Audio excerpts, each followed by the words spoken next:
não quiser pagar a pensão, ou se ele descontar alguma coisa que não deveria ser descontado, ou se ele não estiver cumprindo aquilo que foi acordado judicialmente, o que vai ser feito?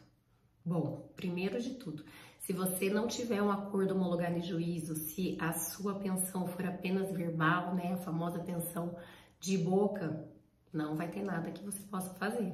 Só reclamar mesmo e se humilhar, minha amiga. Então, sempre tem essa pensão homologada em juízo. Mas, se for esse o caso, ele deixou de pagar, você não tem um acordo homologado em juízo, o que você vai fazer?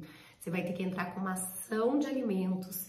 E aí, nessa ação de alimentos, você vai tirar como base do mínimo aquilo que ele já pagava. Por exemplo, você vai entrar com a ação, você vai juntar todas as despesas da criança, e aí você vai juntar todos os comprovantes que ele já pagava aquele valor. Então, teoricamente, o juiz vai usar aquilo como um mínimo para os alimentos. Existe muito aquela conversa, se você me colocar na justiça, a pensão vai ficar menor do que já é.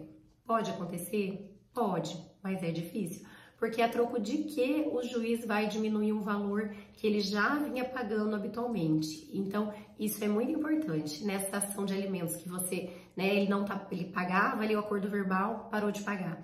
Nessa ação de alimentos que você vai propor, que você vai procurar sua advogada, é muito importante que você junte todos os comprovantes que ele já vinha pagando antes, para que isso sirva como um mínimo na cabeça do juiz, para que aquilo vai ser a prova da capacidade financeira dele. Não que vocês vão pedir aquilo, porque a gente sempre tem que pedir muito mais para sair menos, né? O juiz nunca dá aquilo que a gente pede.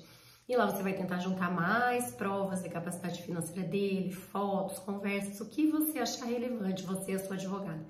E já demonstrando esses comprovantes que ele já vinha pagando. Se ele não pagava por banco, vinha e entregava esse dinheiro em espécie, é importante que vocês deem um jeito de filmar isso daí, para depois você conseguir ter a prova que ele já estava pagando isso.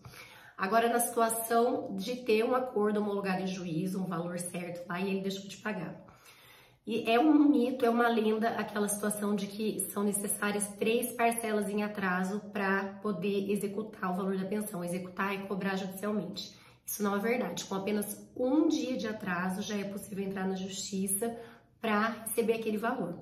E existe 2 opções para receber a pensão, o rito da prisão e o da expropriação de bens. O da prisão é aquele que a gente já sabe que é o mais eficiente, mas às vezes nem todo mundo quer partir para esse lado. E o da expropriação de bens é aquele processo onde vão procurar bens dele, bloquear dinheiro em conta, vão tentar ali fazer uma cobrança com os bens que ele tem. E como que vai funcionar? Vou falar primeiro do como é feito pela prisão. Você vai lá, você vai procurar seu advogado, e eles vão entrar com uma ação de execução. Vai demonstrar lá que existe o título judicial e que ele não está pago.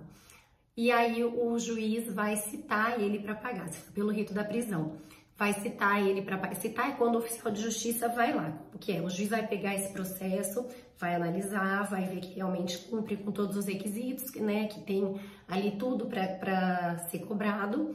E aí o juiz vai mandar o oficial de justiça ir lá citar ele. Quando fala, né, citar, é que para ele ter ciência daquele processo. O oficial de justiça vai lá citar e vai dar o prazo de 3 dias para que ele pague ou que ele justifique sob pena de prisão. Se ele não pagar e nem justificar, é possível pedir a prisão desse genitor. Alguns, a maioria, ou paga ou nem justifica, mas alguns justificam. Por exemplo, vai colocar lá como justificativa: eu perdi o meu emprego, por isso que eu não paguei, qualquer outra coisa, eu fiquei doente, mas dificilmente o juiz vai aceitar essas justificativas, né? Na verdade, se ele tivesse perdido o emprego, ele teria que ter entrado com uma revisional de alimentos para tentar abaixar, mas até que tenha uma revisional, até que tenha uma autorização judicial, mesmo se ele tenha perdido o emprego, essa pensão não vai ser minorada automaticamente. Então, essas justificativas, elas quase sempre são só para enrolar o processo. Aí vai lá para o juiz vai negar, e aí novamente o oficial de justiça vai lá falar para ele pagar sob pena de prisão. Então, aí se ele não pagar, ele vai ser preso mesmo. E aí, como que funciona? Se ele for preso, ele não precisa mais pagar a pensão? Não é assim. Ele vai ser preso por tempo que o juiz determinar. O tempo máximo de prisão por alimentos, que é uma prisão civil que fala, é de 3 meses. Mas aí quem vai determinar esse tempo é o juiz. Por exemplo, ele passou o tempo determinado pelo juiz e não pagou, ele vai sair da prisão, mas ele vai continuar devendo aquele valor. E aí o que vai acontecer? Vai ter que ser cobrado pelo rito da expropriação de bens, que é aquele que vai buscar bens em nome do devedor. Desde o começo já pode ser cobrado através da expropriação de bens. Você pode entrar com os dois ritos hoje em dia no mesmo processo. Você pode entrar pedindo a prisão e pedindo a expropriação de bens. Só que o da prisão, você só pode pedir a cobrança pelo rito da prisão das 3 últimas parcelas em atraso.